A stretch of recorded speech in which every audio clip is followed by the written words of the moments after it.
भोले जी और माता पार्वती जी के कमल चरणों में गोर छुके गोर लागतानी हमार प्रणाम स्वीकार होके। माँ जगदम्बा भवानी के कमल चरणों में गोर छुके गोर लागतानी हमार प्रणाम स्वीकार होके। सब देवी देवता के कमल चरणों में गोर छुके गोर लागतानी हमार प्रणाम स्वीकार होके।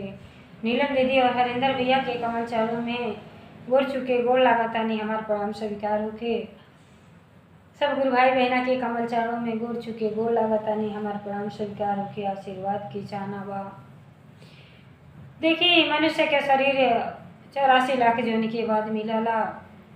ई जौन है परम पिता परमेश्वर माता पार्वती जी के दया भाव से यीशु अवसर के न जाए दें और चर्चा भजन से जरूर जुड़ी अपने जीवन के धन्य बनाएं।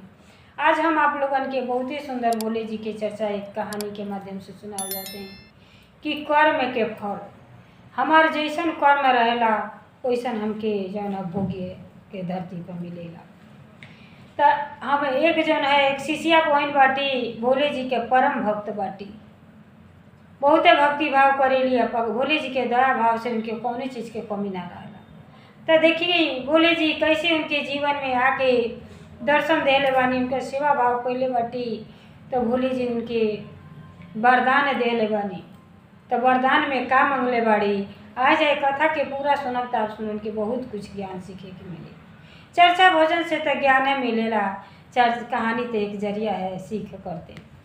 तो अगर हमार चर्चा आप लोगन के अच्छा लगी तो कमेंट में भोले जी और माता पार्वती जी के नाम जरूर सभी लिखो। काहे खातिर चर्चा जरूर सुने के चाहिए और आधा अधूरा ना सुने के चाहिए, पूरा पूरा सुने के चाहिए। आधा सुनने से परमपिता परमेश्वर जी के अपमान होला और पूरा सुनब तो ज्ञान भी मिली और कथा के रहस्य के बारे में पता चली। तो कथा अगर अच्छा लगी तो ज़रूर कमेंट करब सभी, ताकि कोशिश करब कि और से अच्छा आदमी उनकी चर्चा सुनाएगी। एक गांव में एक शिष्या बहन रही। उस शिष्या बहन भोले जी और माता पार्वती जी के परम भक्त रहली। बहुते भक्ति भाव करत रहली। भक्ति मन से करत रहली, 5 मिनट करी, मन से करी, श्रद्धा भाव से करी। मनुष्य के जीवन में का लेके आयल बाणी का लेके जाई, सब धन दौलत यही छूटे जाई, केहू साथे ना जाई। तो आप जाए तो जाए सिर्फ आपके कर में जाई। तो बेचारी प्रतिदिन उठें और अपने शुभ मुहूर्त में उठल स्त्री धर्म में बहुत जरूरी होला। 4-5 के बीच तो उठी जाए के चाहिए, कितना हो लेट उठे। उठ के कम से कम घर के सफाई, शरीर के सफाई, मंदिर के सफाई कैली, भगवान के ध्यान धौली और खाना पानी काम में तो दिन भर लगले रही। वो बेचारी सवेरे उठ के घर के भी काम सारा कैलें, बाल बच्चन के संभाल लें और भक्ति भाव प्रतिदिन भोले जी के मंदिर में जाके पूजा पाठ करके आना। तब देखिए भोले जी और माता पार्वती जी अति प्रसन्न भइले। कैलाश से देखिए कहला बैठे हैं ऊंचे शिखर पर, देखते हैं वो पहले जन नज़र से, वहीं से सबके अपने नज़र से देखेनी कि के का चाहिए, के का ज़रूरत बा। आदमी एक परिवार अपन चलावल मुश्किल हो जाता, लेकिन परम पिता परमेश्वर जी तो सृष्टि के रचयिता हैं, देवों के देव महादेव, दुनिया संसार के रचयिता हैं, कैसे संभारीला। तब वहीं से देखा तानी माता पार्वती जी कहतानी कि हे स्वामी, ये आपके शिष्या कितना परम भक्त बाड़ी, कितना हो धर्म संकट आवेला लेकिन भक्ति भाव ना छोड़ेगी, कितना हो संकट आवे पूजा पाठ ना छोड़े की चाहिए। कितना बहन लोगन के मन में भी विचार आ जाला कि पूजा पाठ करनी तो हमार हर चीज़ खराब हो गई, का फल मिलल, अरे ना जाने का हमारे ऐसा कर्म खराब रहल कि आके धरती पर भोगी पड़ता। मनुष्य के जीवन पाके अगर समरल चाहत है तो समर जाई, अपने जीवन के धन्य बना। अब माता जी कहतानी कि ये स्वामी देखिए आपके शिष्या कितना विधि विधान से पूजा पाठ करेली, प्रतिदिन भोग लगावेली और दोनों टाइम दीपक जलावेली। चली ये शिष्या के तो कुछ ऐसा वरदान दे दें कि बेचारी के कोनो जीवन में कमियाँ ना रहे। तब भोले जी कहनी कि चल वो तर तो हम ना मानव, चल तन चले के पृथ्वी पर उनका जो है परीक्षा ले। अब भोले जी वहाँ से चल देनी, भोले जी चल देनी। शिष्या बहन अपने दुआरे पर बैठल रहली भजन कीर्तन, जहाँ अकेले सुनसान में रहता है भगवान की ध्यान करें, काम करते रहो, नाम लेते रहो, ये अमृत जौन है पीते रहो, ये अमृत कोई ना मिली। जब श्रद्धा भावना रही तो कुछ हो जीवन में ना कर पाए। अब भोले जी जब आईनी धरती पर तो गुरु बहिना से भेंट भइल, कहली कि खूब मैल कुचैल कपड़ा पहन के आइलानी, खूब कचड़ा रहल, और बुजुर्ग वृद्धा बन के आईनी, कहतानी कि आए जब देखनी कि अपने दुआरी पर बैठल बाड़ी तो इनको परीक्षा लेवेगी। जब दिल में प्रेम ना रही, सद्भावना ना रही तो भक्ति के कोनो मतलब नहीं, प्रेम ही भक्ति है। अब ऐनी तो कहतानी कि हमरे बड़ा जोर से भूख लगल बा, ये बनी तनी कुछ खिया दे तू तो अच्छा कर तू। कहली कि अच्छा बैठी। अब का कहली, जब चद्दर उधर रहल बिछैली, भगवान जी के आसन देली, उ का जानते भगवान, लेकिन अतिथि भाव अतिथि ई ना जानेला भगवान कौने रूप में आ जाए। अब वो का कहली, बैठौली, कहली हाँ बाबा जरूर मिली आपके भोजन, जौन भी घर में श्रद्धा भाव से बनल रह ले आके भोजन करौली। करौले के बाद अब वो कहतानी कि बोले जी कि आई बहनी हमार कपड़ा बहुते गंदा भइल बा, हम कहीं मेहमानी में जात रहनी है, चक्का से जाता नहीं, देखी तो लोग का कही, धो दे तू तो बढ़िया कर तू। कहली हाँ बाबा काहे ना धोआ जाई। कपड़ा निकल ली, पानी ले ली, स्वच्छ पानी ले आके गंगा जल डाल के बाबा के स्नान करौली। करौले के बाद जब वस्त्र उनके घर में रहल, कहली बाबा ये वस्त्र पहन ली, आपके दिए सफाई कर देते हैं। ले गईली, धोली धोली और बढ़िया से विधि विधान से नहौली धोली, नहीं कि मन में ही दादा कहाँ से आ गई बुढ़वा, अब के नहवाए धोए के पड़ता। मन में प्रेम रहल कि बुजुर्ग के सेवा करे के चाहिए, पहला धर्म है कि माँ बाप के सेवा करें, सत्कार करें, सम्मान करें। तो बेचारी का कोयली कपड़ा लता धोली, धो के ले ली और बाबा के देली। तो बाबा भोली जी बहुते खुश भैली, अति प्रसन्न भैनी। कहली कि ये बेटी बहुत अच्छा तुम्हार शुभ विचार बा, हमार जौन है करेजा जुड़ा गई, बहुते दिन से भूखाइल रहनी, भोजन करा देलू, आत्मा संतुष्ट हो गई, हमार कपड़ा धो देलू, अब लइका ऐसे बढ़ के खुशी का होई। कुछ हम बहुत खुश बानी तोहरे पर, कोनो चीज़ ऐसा मांगा जौन की जौन मांगू तो हम तुमके दे। गुरु बहिना के मन में तनिको लालच ना रहल, दया भाव रहबे कोई, लेकिन लालच ना रहे। कहली कि ए बाबा परम पिता परमेश्वर माता पार्वती जी के दिहल देखी ई सुहाग बा, सोरहो श्रृंगार बनल बा, चार पुत्र बाना, पुत्री बाड़ी, बहू बाड़ी, बेटा बाना, सब के सलामत बा, धन दौलत आपके दया कृपा से सब कुछ बा, तो हम मांगी तो का मांगी। कहने कि नहीं अबा कुछ तो तू के मांगा ही के पड़ी, कुछ हमसे मांग ला। तब कहली कि का दिहल चाहत हैं, अगर दिहल चाहत हैं तो यह दे दी कि मरेला आदमी तो कैसे कैसे जाला, सब चीज़ हमके लौके कि कैसे कैसे यम दूत ले जाना, कैसे कैसे स्वर्ग में पड़ नरक में डालना।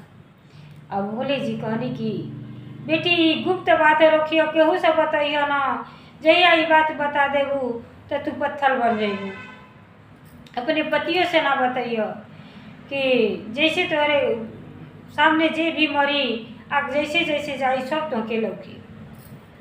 अब कोई के भोले जी अंतर ध्यान हो गई, और जब अंतर ध्यान हो गई तब बेचारी कुछ दिन एक आधा हफ्ता भीतर उनकर बूढ़ सास रही मर गई। जब मर गई तो सब के रोता, और बेचारी एकदम ना रोता रही। जब मर गई और जैसे जैसे जात है काटा कुछ में जैसे कर्म खराब रहल, घसेटत मसेटत के आगे पे जरावत मरावत लेके जाता न सब, तो उनके आँख से आंसू ना आए, सब के रोता, चुपचाप बैठल बाटी, खाली ध्यान लगा के देखत तारी कि कैसी कैसी सब हुई। मरले के बाद सब कहला कि ले जहरवा खा ली, फांसी लगा ली तो छुटकारा हो जाई। कुछ ना होला बहना, बहुते सासत होला, जैसे हमार कर्म रहा वही हिसाब से भगवान वहाँ ले जानी। और रास्ता भर बहुत दुर्दशा होला। जे दान पुण्य ना कैले रहला ओके कई के दिन कुछ खाए के ना मिलेला। तो अन्न दान सबसे जरूरी है। एक राजा रहना सोना दान कैले रहना गोले तो मानी अगर भूख लगल रही तो सोना से पेट भरी कुछ ना होई। अरे अन्न दान वस्त्र दान बहुत जरूरी है। अब कुछ कैली बूढ़ा कुछ कैले ही ना रही, भक्ति भाव जनते ना रही। जब मरली तो बड़ा सासती से गईली तो उनका पति के मन में बड़ा दुख भई कि कितना लोग गांव गड़ा सब के आंसू आ गई आ हमार पत्नी ना जानी कहाँ एक बुना सुना गिरली। लगा था इनके खुशी बा। वो तो सोच के रहा ताड़ी कि ऐसा कर्म के हिसाब से वहाँ शासत होला। इतना बड़ा दुख के बात बा। अब जो है सास के मरले पर कुछ ना रोली। अब एगो रहना धोबी इतना अच्छा कर्म कैले रहना, जब से होश संभरले रहना, भोले जी के परम भक्त रहना, भक्ति भाव कैले आ जन्म भर अच्छा चीज कार्य कैल। न केहू के मरला, न गरियौला, न सतौला, न चोरी बदमाशी कैल। तो उ जब मरला तो उनके घर के लोग जैसे अच्छा लोग करती दुनिया रोवेला। वो इतना अच्छा रहना कि इतना अच्छा कर्म कैले रहना कि मारे आजा बाजा गाजा के साथ उनकर बाराती जाती है। और बारात जब जाता तो जी के ना रोए के बा उहू रोता। आ ये जौन है भोकार छोड़ के लगनी रोई। फूले के सेहरा पर वो बेचारा जाता है। वही नौजवान आदमी जब जाता ना तो वो जौन है स्वर्ग में गई ना। आ सास अच्छा कर्म ना कैले रही नरक में गईली। जब ये दृश्य देखली तो उनके आँख से आंसू आ गई कि देखो मनुष्य के जीवन पाके अच्छा कर्म करे के चाहिए। मरले के बाद छुटकारा ना होला, बहुते दुर्दशा होला। तो जब भी समझदारी हो जाए चर्चा भजन से तो ये कुछ सीखे मिलेला। तब अपने जीवन के धन्य बना ली, भक्ति भाव से जुड़ जाई। वो गुरु जी बिना गुरु के ज्ञान नहीं मिली। नीलम दीदी हरेंद्र भैया छोटाइए पर से भगवान भोले जी के भक्त बनली और भक्ति करके दुनिया संसार में प्रचार प्रसार करके स्वर्ग सिधार गई। आज भी वो अमर बानी। तो भक्ति में बहुत शक्ति है। अब वो लगली जब भोकार छोड़ के रोए तब जौन है उनके पति के शंका हो गई। पति कहला है देखी लो अब बहन 1 महीना पहले हमार माई मरली तो इनके एको गुना सुइए ना गिरल। आई जाति के धोबी और मर गईला कि भोकार छोड़ के रोवताड़ी। सोच के रोवताड़ी कि देखो अच्छा बुरा के फल का मिलेला। वह दिमाग में उनके गुजरता कि सही बात है अच्छा कर्म करे के चाहिए। अब पति के शंका हो गई। लाशी के साथे तो चल गई ना, लेकिन रास्ता पर सोचा था ना कि हो न हो ये धोबिया से हमारे पत्नी के का रिश्ता बा हम पूछ के रहो। अब अला ओकरे बाद कहता ने कि का हो माई हमार मरली तो तोरे असुइए ना गिरल। और जौन है ये धोबी के मरले के बाद तोरे जौन है इतना रोआई आवता। कहले कि का बात है, कोनो बात है का? तुहार मित्र रहना कि पति रहना कि बेटा रहना का रहना कि तुहरे इतना रोआई आवता? कहली कि अब का हम बताई, अगर हम बता दे तो अनर्थ हो जाई। कहला ना तो के बतावे के पड़ी। बेचारी बड़ा मन दुखित कहली कि देखी भजन के भाव से समझौले के कोशिश कैली कि हे स्वामी दुनिया संसार में धन दौलत कुल मायने ना रखता। यही भोग विलास के एक सामग्री बा। अपने जीवन के धन्य बनाए बा तो भगवान के शरण में जाई और भगवान के भक्ति भाव करी वह साथे जाई। लेकिन पति के ज्ञान ना होता। तो देखिए भजन के भाव बा। शिव गुरु के कोइली भजनिया है स्वामी मानिले बचनिया। शिव गुरु के कोइली भजनिया है स्वामी मानिले बचनिया। मानिली बचनिया स्वामी मानिली बचनिया शिव गुरु के कोइली भजनिया स्वामी मानिली बचनिया सुंदर शरीरिया यज्ञ में जरी जई है सुंदर शरीरिया यज्ञ में जरी जई है आगे में जरी जाई है आगे में जरी जाई है मन के सुगनवाया से उड़ी जाई है मन के सुगनवा आकाश उड़ी जाई है आकाश उड़ी जाई है आकाश उड़ी जाई है धन दौलतिया यही है छूटी जाई है धन दौलतिया यही है छूटी जाई है धन दौलतिया यही है छूटी जाई है कब करब गुरु के भजनिया हे स्वामी मानली बचनिया कब करब गुरु के भजनिया हे स्वामी मानली बचनिया मानली बचनिया स्वामी मानली बचनिया कब करब गुरु के भजनिया स्वामी मानली बचनिया हाथ मानली बचनिया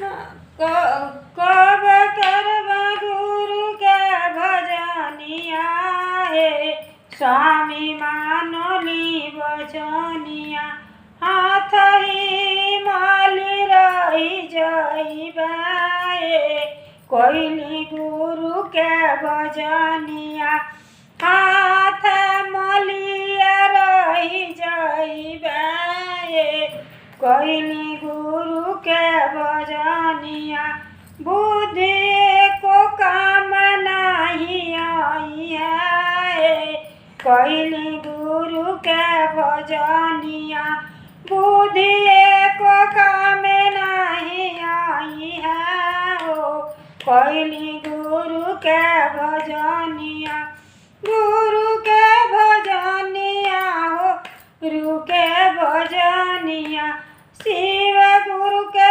कोइली भजनिया हे स्वामी मानली बचनिया शिव गुरु के कोइली भजनिया हे स्वामी मानली बचनिया।